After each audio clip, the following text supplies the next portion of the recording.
Hello, everyone. Today we have a special guest with us. My name is Dominique Boone. I am the founder of Black Hall of Fame. And today I have a special guest with me.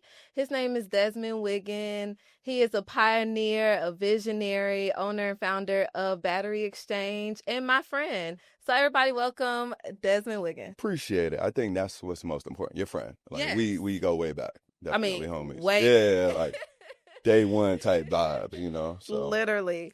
So, I'm always the one to say celebrate your wins because in the moment, like we're chasing things. So, I always like to start the podcast with a win, whether it's from this week or just from 2025 because we're in December. yeah, for sure. Again, pleasure to be here. Yeah. Really excited about this conversation. I think I'm on the brinks of me and my team. We typically do an annual meeting. So we just had that on Wednesday, and I was able to just really be in a space and time where I could just reflect back on being grateful. Just the way that my team is still energized. Like we've been rocking for like going on 7 years now, so we've been in the game for a minute. I've had founder friends that had to close their businesses, this year. So still being able to be here is really big deal. I've lost people this year, as team members and lost contracts, right? And so that's always just, you got to kind of figure out how to navigate. But, I think the horizon and what's on the horizon is very promising. Next year on paper looks to be a very great year. We double what we did last year, this year, I think there's a bunch of wins. And sometimes when you have those hurdles that you got to get through, or you just kind of stuck, sometimes you don't kind of look at it. And so I was able to kind of look at it this week and see that it was a very successful year, and just really grateful to still have a lot of promising opportunities as far as like we grow the organization. So I love that. And you mentioned grief. I mean, it's been a hard year for me with yeah. grief and everything. Family, friends, it doesn't matter the age. And I agree, like just being grateful to just still be standing. So I appreciate that. So let's talk about faith. We were talking about grief a little while ago. Are you a believer? Yeah. God. That's if not anything else, I Right. believe in in God, higher power. Even me. I was just I was at lunch today, and one of my guys, we were just collabing and talking, catching up, and we were just talking about growing up or going through college or post whatever. You're like one or two opportunities or bad opportunities or things to go wrong from like us not being here at this moment, And so I know that it's because God has me covered, There's always a joke in my family of like being one of his favorites, because sometimes it's just like life just works out, and I just know that he works things out. And so, yeah, faith is a big part of who I am, how I move, from a business to personal to, just everything that I do. I love that because I really think that your reputation precedes you. Like everybody always have like great things to say about you. And I think that's great, like being a man of God. Yeah, and that's a weight in itself, though. You Yeah. know what I'm saying? Because ain't nobody perfect. Right. We all have our shortfalls, and I think for me, it's just knowing that I'm genuinely just who you see, Hmm. whether it's on that stage, on a panel, Hmm. on a conversation. Like I am always going to be me, and God has set the landscape to allow me to be who I want to be in this moment. And so, I appreciate that. I don't take it for granted. And again, like it's because God keeps me humble. Hmm. Anytime where I feel like I'm getting too far, he'll be like, yo, I'm gonna pull you back. I'm gonna, put you in this environment where your perspective will be shifted to what I want you to see versus you looking and, only thinking that it's all about self. So he has a funny way of doing that, and that allows me to stay on track as well.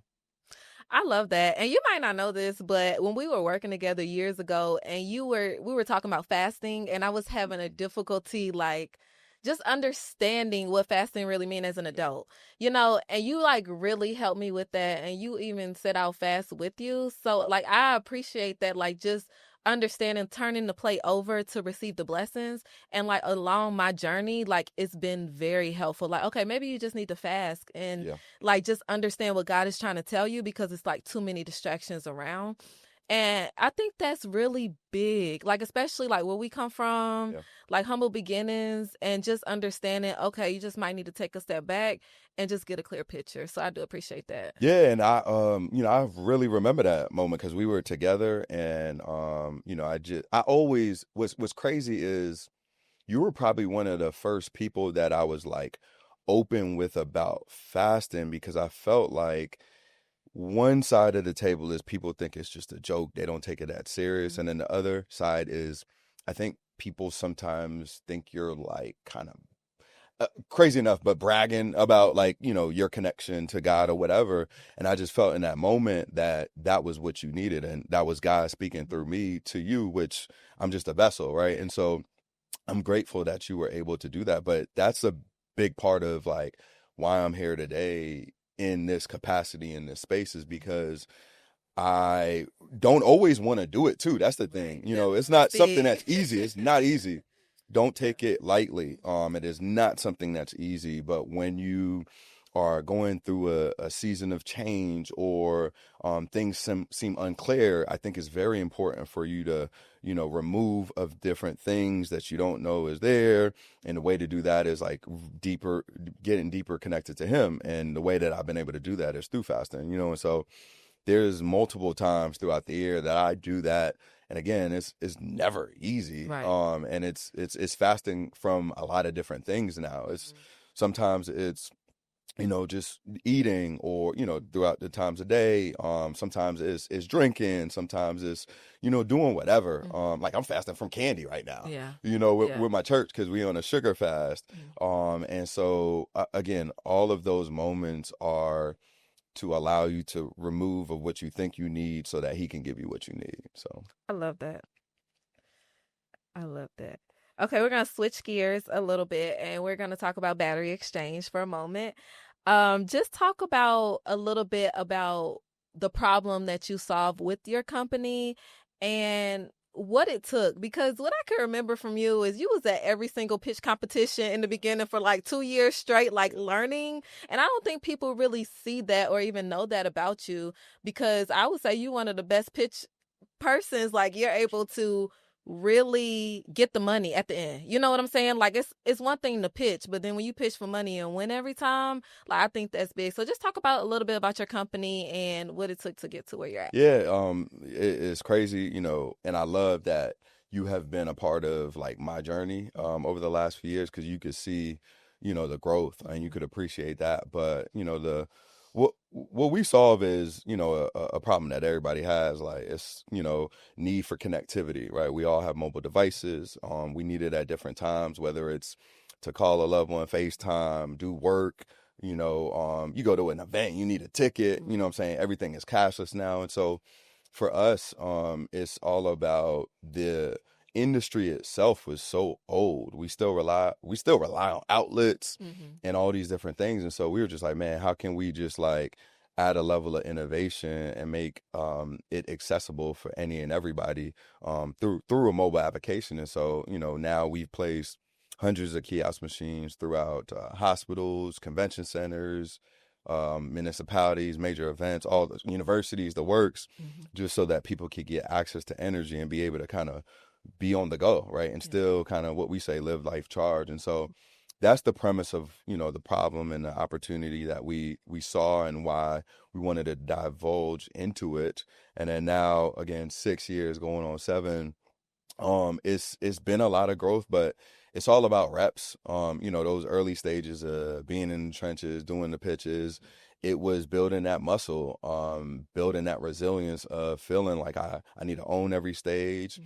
I always go into spaces. I want people to either, remember me as the battery guy, or remember Battery Exchange, in some manner. And I take that presence while I'm pitching. And again, we're solving a problem and an issue that everybody can Right. resonate with, whether you young, you old, you're gonna be inconvened. And we just make life easier for people because it's free. It's a free platform that people could utilize. They don't have to Mhm. pay for it like some of our competitors. And so It's been a journey, and it's been very difficult, firsthand, just being an entrepreneur. But, somehow, some way, my team always believes that I can figure it out, and somehow, some way, I always figure it out, and so, we've raised a couple $1 million from angels, from VCs, done the pitch competition. For me, I started to realize that, especially being a Black founder in tech, especially hardware, there wasn't a lot of people that could, build sustainable products that can really, really grow. Mhm. And so I just immersed myself in all of these different spaces so that I could be a sponge and one day, share my learnings with, like, founders, or, Black and brown kids that just want to kind of figure out entrepreneurship. So that's why I went so hard those few years. And then now, on the back end of just giving that away, it's game, it's expertise, it's like understanding strategy and all that. So I feel like it was all worth it. And, I owe honestly, there's so much more that's coming. Yeah. It's we just tapped into some various spaces that we ain't even really plugged in yet. Wow. It's crazy. But, again, being with some pretty big prominent health systems, we did Essence, that was really, really big this year. Yes. Being in a space where it's a big cultural event with like hundreds of thousands of people, and being able to, now they're just like, they just hit us up. They're just like, we want to double what we did last year, and so I'm like, Yeah. we on the right trajectory. And so things like that show that we're on a wavelength that is needed. And then, I'm just constantly building my team, and now we're like going across the nation and globe, which is Wow. crazy to me sometimes. Wow. That's awesome. Congratulations for that. So what would you say your biggest mistake have been within your business, and what did it cost you? Um, I think, you make a million mistakes. I don't know if I could identify one that's bigger than the other. I do feel like I learned from them all. I Okay. think the biggest game changer for me was feeling like I needed to do everything, even though I do a lot, and just really trusting my team, Mhm. and, allowing them to fail at times, Mhm. but learn through that. And then also just finding better ways to articulate the vision. Like, yeah, maybe we didn't do it like we said we were going to do it, but let's do it this way, or let's come together. And so I think I'm a lot more open to having more people around me that can do really, really good work, and trusting them with that. At first, that was very difficult because Mhm. this is my baby, Right. like I can't trust you to babysit my baby, Right. but over time, you kind of build that, and then you start to understand, for me, I have more bandwidth as I build more trust, and so now I could just focus on the things that I need to do and allow other people to focus on other things. So I think that's how I've matured as a leader, and I think now is probably one of my bigger opportunities. I love that. I like, to your point, it's very hard to trust Yeah. and build teams. And I've struggled with that the entire time I've been in business, and still haven't been able to really get there. And I always reach out to you, like, how do you build a team? And I think you're very great at the connection piece. Like, you'll meet somebody like, hey, they'll be impactful to my journey. Like, you don't just send anybody my way. It's like, Yeah.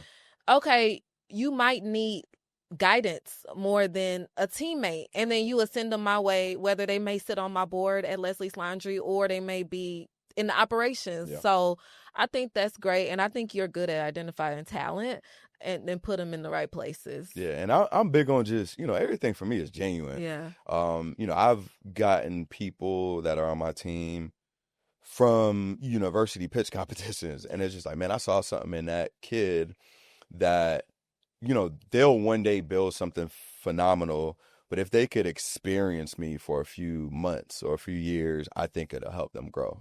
I'm always looking to give more than I, look to receive, and I'll never be without. Like, I always live by that philosophy. Or, just people in the ecosystem. And it's just like, you know, even this week we were talking about two of my team members that came on board early, and they were just asking me some very difficult questions that at that time I couldn't really answer. And I'm like, I've never been somebody that's like, man, I'm not gonna act like I know it all. Right. Like, if you are an expert in something, I'm going to ask you questions about how I could learn. And then I think people see that and just like, man, I gotta fit here, Mm. you know. And so I'm very intentional on just allowing people to know who I am and how I lead and not be a micromanager, which is difficult again when it's your baby. Yeah. But you know, I think those skill sets that come natural are over time. You just start to really learn. Like I meet somebody in a few minutes and just know how I could plug them in Mhm. if they need to be plugged in or if they serious. You Right. know? No, So that's the biggest thing. yeah, Are you because serious? you ain't about to waste my time. Like, Okay. And then your name be on the line. yeah. What would you say the hardest lesson in leadership that you've learned over time? Mm, I think is really, understanding that, timing is very important. There's been moments where I felt like we were ready for opportunities and we got opportunities later and I realized like we weren't really ready, Mm. because I saw the dollar sign, I saw the brand or I saw the growth. And so just trusting that, God's timing is Right. real, I think is the biggest thing that I've had to take as a leader, and really understand because, we Russian, we have these like preconceived opinions of where we should be. You looking at the next founder or, you looking at the next trend and you're like, oh, I gotta have that. And it's just like, nah, man, God is keeping you there for a reason. And I think even just like the last 2 years for me, it's been very apparent that, some people had raised more capital than me, not here. Some people had bigger opportunities and they fumbled it. You know what I'm saying? And so sometimes it's slow and steady, but I gotta be, okay with what that looks like. And while I'm waiting, I'm not just sitting there, twiddling my thumbs. I'm still grinding Mhm. and I'm still just finding ways to grow within self and my team to grow. And we just working out to build processes because I know it's gonna happen, but it's just a matter of time. So I think that'd be the biggest thing. I love that. Let's speak to philanthropy because I think you do a lot of work in the community that you probably don't even speak of, Yeah. And so let's just speak to that. Like what exactly do you do within the community and how do you serve? Yeah. So that has come a long way. I think I naturally again, understanding how I'm a trailblazer in this space, just do. Yeah. And then the last few years, I had to be a little bit more strategic because everybody wants your time. Right. And so, now I am on a few boards. So one board that's close to me is YDI, Youth Development Initiative, where I'm a board member for an organization that really helps really mainly Title I schools like Vance, that transitionary period between middle school to high school and then just working with the kids throughout graduation. And a lot of times we see kids that are like the 1% that's straight A's, Yeah. they got a lot of programming. And then you have the, not doing real well, like about to flunk out. You get a lot of those and there's a lot of programming. But there's like this big just section in the middle of people that just need a little bit of exposure or a little bit because they might not have it at the crib or, they even haven't even gotten exposed to like what possibilities are. And so YDI comes in and is very intentional in that gap. And so that is a bit of the work. And again, I went to Vance now Chambers. Mm-hmm. So it just makes sense to help where I came from, Yeah. which is dope. I'm also um a part of obviously Winston-Salem State, which, my alma mater and a big part of who I am, I'm HBCU everything. Yes. But even within that, I'm now on the board of the new business and entrepreneurship, Nice. a whole major and stuff. And so that's big because, I think from the chancellor to Chancellor Brown to our new Dean Holt, they're very intentional on working with alums that are in industry, in tech, in Yeah. entrepreneurship to Mm-hmm. come in and say, like, what do we need to do to expose our kids so that they could be competitive Right. versus, you got your Howards, your A&Ts, but you got cats going to Carolina and Yeah. Harvard. Like, how can we be competitive? How can we outpace? How can we be different?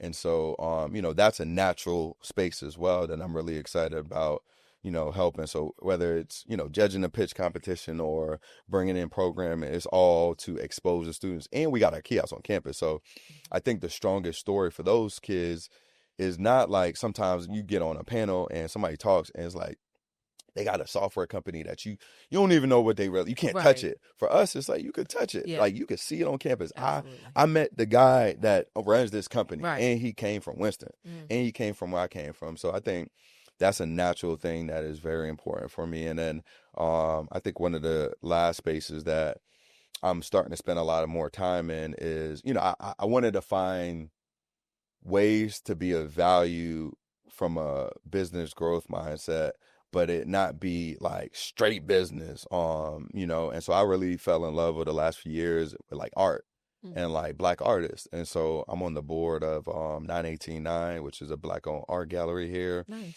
And it's like a treasure that not a lot of people know about. Mm. So, trying to help expose that. But I think bigger than that is Joanne Rogers, who runs that. Man, she got like 12 artists in residence that Mhm. their work is phenomenal. Wow. It's amazing. And so, I know that I am a part of a generation where, we seeing some real bread. Right.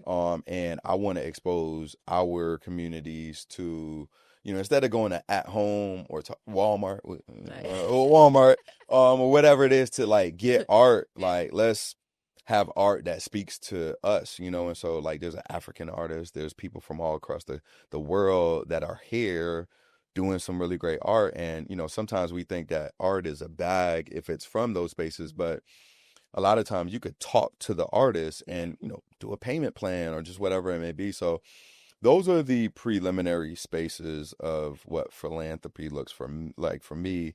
And I'm always talking to different schools and middle school, high school, college, all those different things. That's natural. But again, just being more strategic with my time. But that's what it looks like.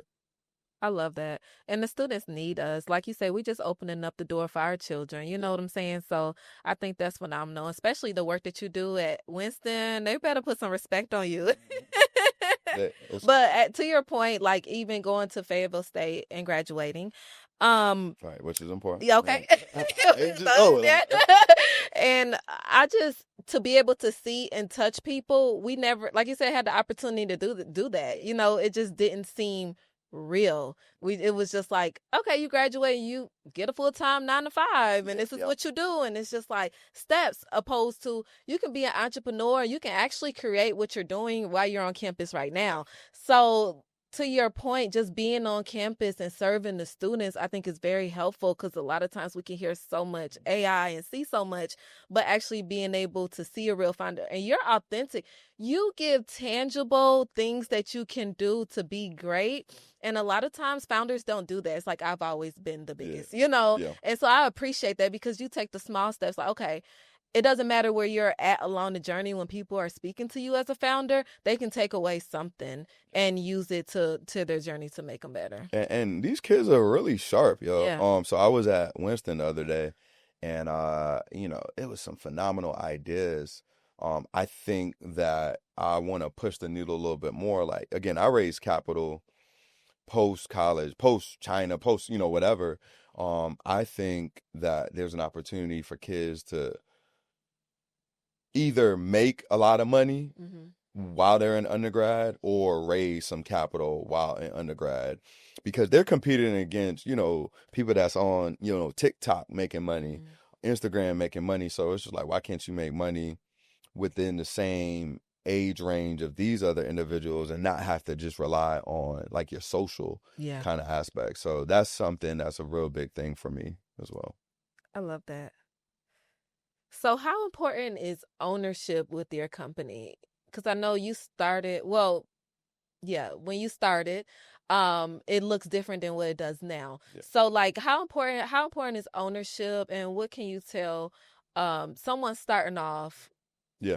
I mean, you got to think about it with the end in mind, at times, and sometimes you don't even know what that looks like. Mm-hmm. Ownership is important to me. I think what's important, why ownership is important is because of its ultimately control, control and being able to go this way, go that way with this strategy, build this. And oftentimes when you lose ownership, you have to ask, Yeah. or you don't even have the opportunity to really move as quick as you want to. And so, I've been blessed to be majority owner, still in the seat where even though I have investors, it's not anything that changes the trajectory of like them trusting what I do. I'm very, open and I communicate, but it's just like at the end of the day, this is where we're going. I think also building the resume and the respect to and that builds trust that allows people to know that you're going into that right direction. But I think ownership, allows me to do all that, and I feel a little bit more free. And again, I have friends that are in different seats with a lot less ownership that can't do what they want to do. And I never wanted to be in that position. And so I've been, intentional on not taking money at times because it would have required, you know, sharkiness or just some terms that, I didn't agree with. And, I feel confident in self, not from an egotistical standpoint, but, I feel like I'm a pretty good founder. Still room to grow, but, so I don't have to do some of the things that other people have to do. And so sometimes, again, you're not in that seat. But I think, ownership is ultimately important in this seat within tech. If you look at just, small business, brick and mortar, all that stuff is very, very important because at the end of the day, like ownership leads to brand, ownership leads to culture. Yeah. And if you're not in control of, you don't like, you're not in control of that, like it can sway whatever way. And sometimes you don't agree with it. And then that's where, it's very frustrating. I'm not frustrated with my company and the brand and the Right. culture. I'm frustrated with things like out of my control, Right. things like I want to be here quicker, and so that's how I look at ownership and why I think it's ultimately important. I mean, I think you bring up a good point because it's always the terms. And I feel like even along my journey, like you say, you're confident, you know who you are, you know where you're headed. So when people just start waving a dollar at you, you're not just going to run and just be like, okay, yeah, I'm going to go with you because you're the first person to offer me 100K. But if you think about it, you could probably get a contract for that amount. So it's like, it's not even worth it to put up with. You want my life for 100K? So I think that's one of the hurdles that a lot of Black founders have to deal with. But like you said, just read the terms and be willing to walk away. Yeah. I mean, I think that's the biggest thing. Like, don't be so hungry for a dollar. And it's scary. It is scary, Yeah. and these are times where like, man, I don't know how we gonna get to the next month, Yep. next few Yep. months. But it's just like you gotta trust the process. Yeah. You gotta trust that now I just got really grinded out, Yeah. and I've been in position where, I've said no or things didn't work out. And again, things always have worked out in Yes. the end, Absolutely. so you gotta trust that. I love that. Well, let's speak to mental health a little bit. How do you see burnout and like how do you recover from it? Yeah, I think again that's a rep. I work out a lot, so I think everything for me is related to like athletics and reps. I think that's a skill set that you build from an awareness standpoint, because in the beginning stages you just running, you know what I'm saying, and you burning out like once a week, and then you start to get smarter about how you navigate. I think the signs for me is, people think I'm like super extroverted and stuff, but like I know who to be in every single situation, Right. I won't say I'm introvert or extrovert. I'm just balanced, but in moments where, I feel my social kind of constructs starting to like be pulled in ways where I'm like, now I'm exhausted about it. Like now I don't even want to see another person. It's like maybe I don't need to do this meeting, or maybe I don't need to go to that networking thing, So I think over time, you get savvy about that. And then I think about, practices that allow you to be free. So for me, it's golf, like that is my escape. The wife, or just even my team, they give me that time where like if I'm out there, they ain't gonna bother me. You know what I'm saying? As long as nothing is crazy. Right. So that's good. Traveling is another, escape for me, just to like get away from the mundaneness, and just kind of see something new and get some exposure. So that helps my mental health. I also think about, I go to the mountains or the beach. I actually have somewhere like 10 minutes from the crib that I go to right by the lake that, allows me to do my deepest thinking, and so having those moments for us where we could spiritually connect is very important. And that's like the intangibles, right? The tangibles, I think, is, my therapist, Rashawn Miller, who is super dope at Eustress, that we have done life together in so many different ways. And so having somebody like that I could lean on, that's consistent, and challenge me, but also aware of the different spaces that I'm in, that's really, really big. I also think about like my church community. That's a part of, I feel like, my mental health. The river is where we go. And being connected to my bishop and leaders, and my men's group that we work out together. We have our small groups as well where we could just be there. I think that is really big. And I think the last aspect of mental health surrounding is like community, and having the right homies.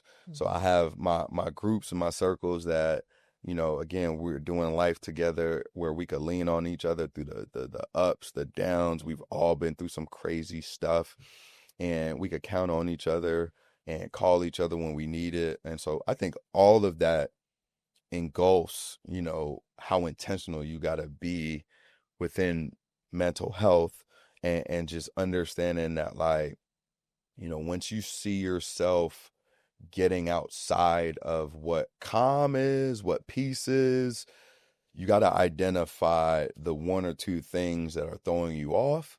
And it's important for you to say no, or, turn the other cheek, or, find a way out of that situation. Because if not, you'll be stressing, and, out of character, and out of, a space where if you're not at your best self, your business doesn't get your best version. Your family doesn't get your best version.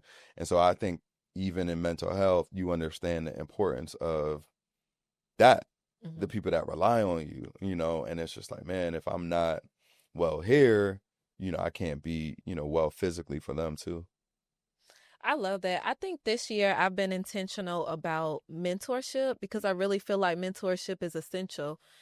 And I feel like even the cohorts that I've been a part of in Charlotte in business, just the mentors, they just pair you with Yeah, somebody they yeah, just yeah, think, yep, yep, and so, and even with me looking for a mentor, like, okay, I see somebody doing this on social media. I know them. Let's go to lunch. And it just doesn't click. You know what I mean? So, to your point, like church, going to church, the women's group, like, okay, yep. we all believe in God. I need some praying mothers on my team, and so let me get around these type of women to get mentors. So I think, like, when I speak of mentorship, like putting yourself in the environment to have a mentor of what you're doing, because the way I was searching was not working. Yeah, yeah, But just being in the space of somebody that is, and when we talk about mentorship, it can be spiritual, all of it that. can be business. So just putting myself in a place has really taken me to the next level. So I Yeah, and, appreciate you and it got saying to be that. genuine. I Yeah. think, sometimes in mentorship, you don't even get to a point where you even like ask. It's just Right. like, yo, we gonna keep meeting. Yep. You know what I'm saying? And That's those are the true. dopest ones. Yes. So I've appreciated having various mentors and being a mentor for other people Hmm. as well. I love that. Well, how do you define success versus when you first started your business? Yeah, I think success, was the big in the beginning was the big, like, oh, I gotta exit, or oh, I gotta have this. I think, man, for me, success is on a daily.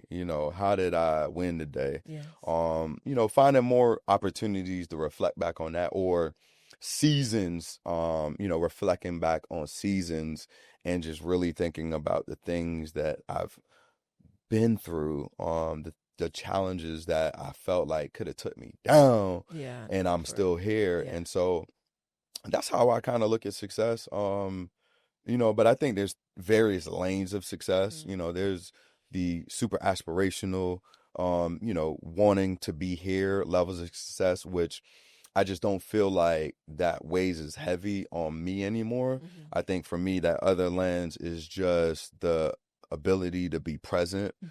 in all the many spaces, the ability to somewhat balance all the many spaces, the ability to still be here, to be genuine, to show up in my true form. I think those are what success looks like, for me at this point.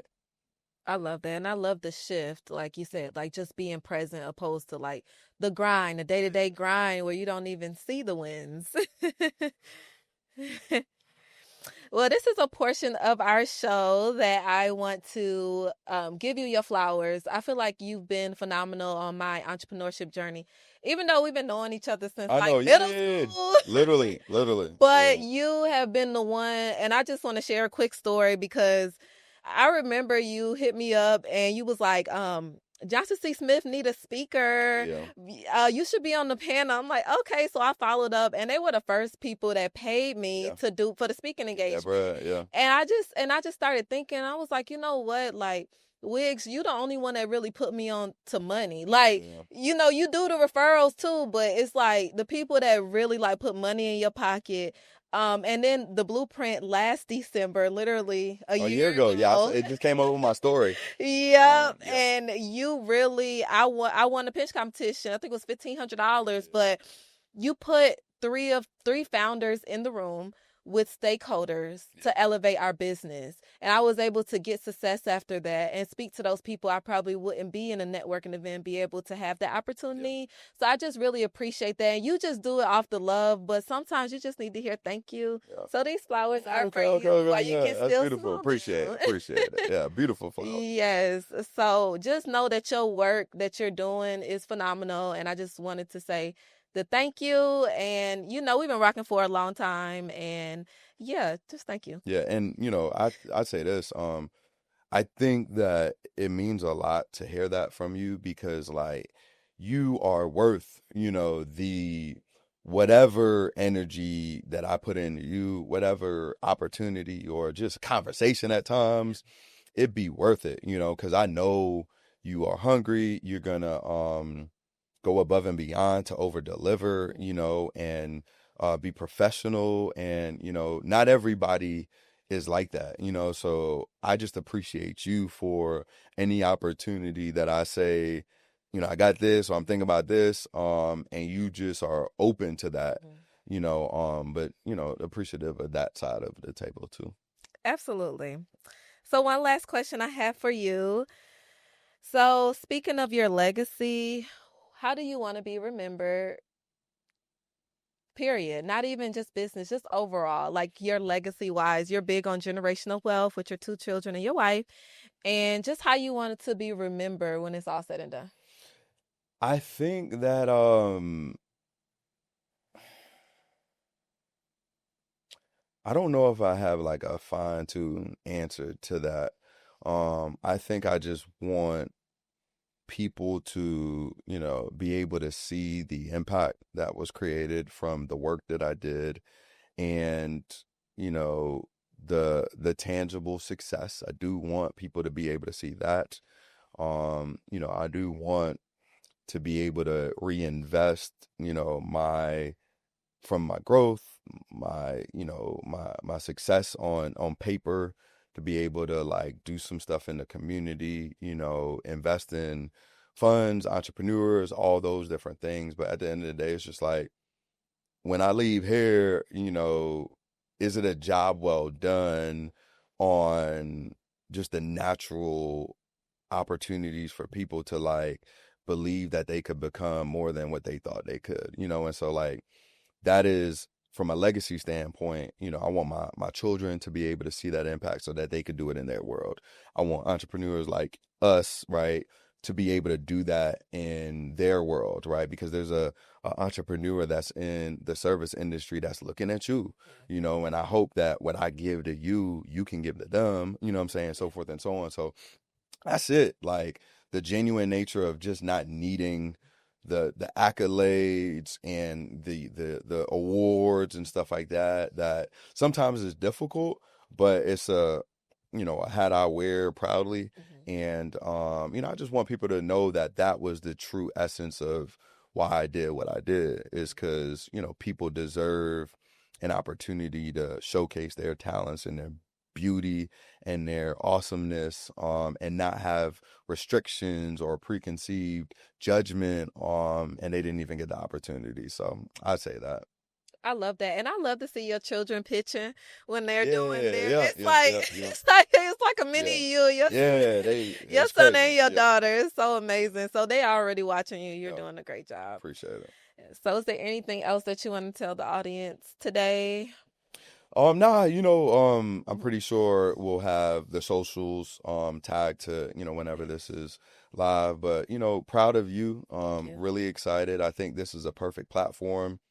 You've been given flowers naturally over the last few years. Not many people have given me those. And so appreciate you, and, wishing you nothing but the best, even as we go through this, like at this time, holiday season. Mhm. And, all the people that, even you have unfortunately lost through this year, they looking down on you and just knowing that you doing what you can and what you should. Everything is gonna come how it should, so proud of you. Thank you. Thank you so much. All right, now thank you everyone for watching. Make sure you subscribe to Black Hall of Fame on YouTube, TikTok, and Apple Music. Thank you so much. Bye. Peace.